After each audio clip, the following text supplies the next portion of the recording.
Update naman tayo sa lagay ng panahon mula sa ating ka-weather, BNC resident meteorologist Benison Estareja. Benison. Willard, nakapasok na ng Philippine Area of Responsibility yung isa sa dalawang low pressure area po na ating minomonitor.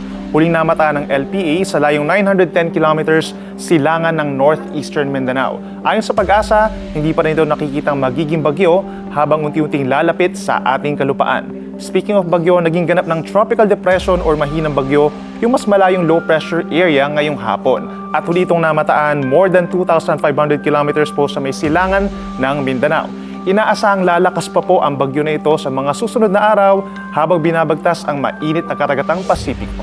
Ayon sa Pag-asa, kikilos palapit ang low pressure area hanggang tumama po sa kalupaan po ng Mindanao sa araw ng Huwebes. Mula naman Huwebes hanggang Sabado, tatawid ang low pressure area dito po sa Mindanao at southern portion ng Palawan, kaya may aasahan po mga pag-ulan. Hindi lang sa Mindanao at sa Palawan, kundi maging sa malaking bahagi din po ng Visayas at Katimugang Bicol. Ka-weather, huwag kalimutang magbaon ng payong kung may mga lakad po kayo or pasok sa trabaho sa mga susunod na araw.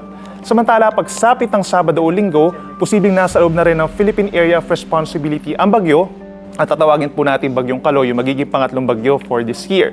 Sabi ng Pag-asa, dadaan ito ng Philippine Sea at may possibility na mag-recurve or humina bago pa tumama sa kalupaan po ng Luzon. So ka-weather, manatiling tumutok sa updates ng ahensya para sa mga pagbabago sa track at epekto ng bagyo. Base naman sa heat index forecast ng Pag-asa, umabot pa rin sa delikadong antas ang naramdamang init sa 5 lugar sa bansa. Kabilang ng Tacloban, Leyte with 44 degrees at 42 degrees naman sa may Cuyo, Palawan, Negros Occidental, Zamboanga del Sur at Agusan del Norte.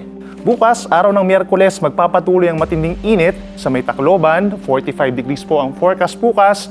Posible rin sa may Cuyo, Palawan, 43, gayon din sa may La Carlota City. At habang sa Quezon City naman, posible po ang hanggang 39 degrees na heat index. Patuloy na paalala ng Pag-asa, magtatagal pa ang tag-init hanggang sa katapusan ng buwan, kaya iwasan ang mga nakakahapong gawain tuwing tanghali at ugaliin pa rin ang pag-inom ng tubig. Sa weather forecast po ng Pag-asa bukas, May 6, sa Luzon, mananatiling bahagyang maulap or maaliwalas ang kalangitan sa maraming lugar mula umaga po yan hanggang tanghali. Habang pagsapit ng hapon, posible pa rin ang mga isolated na ulan at thunderstorms. Kita-kita po dito minsan lumalakas yung ulan sa may Ilocos Region, Cordillera Region at Occidental Mindoro.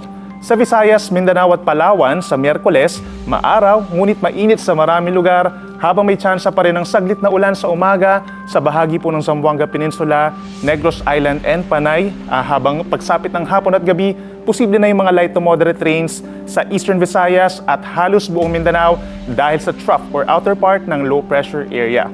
At ka-weather, posible pong dumalas pa ang mga ulan sa Visayas at Mindanao hanggang sa weekend. Ngayon pa lamang, maghanda na po at mag-ingat sa posibleng pagbaha at pagguho ng lupa.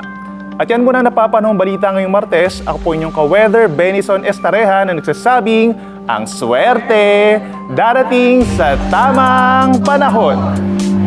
Manatiling nakatutok sa Bilyonaryo News Channel, sumubaybay sa aming social media accounts at mag-subscribe sa aming YouTube channel para sa mga eksklusibong balita at storya.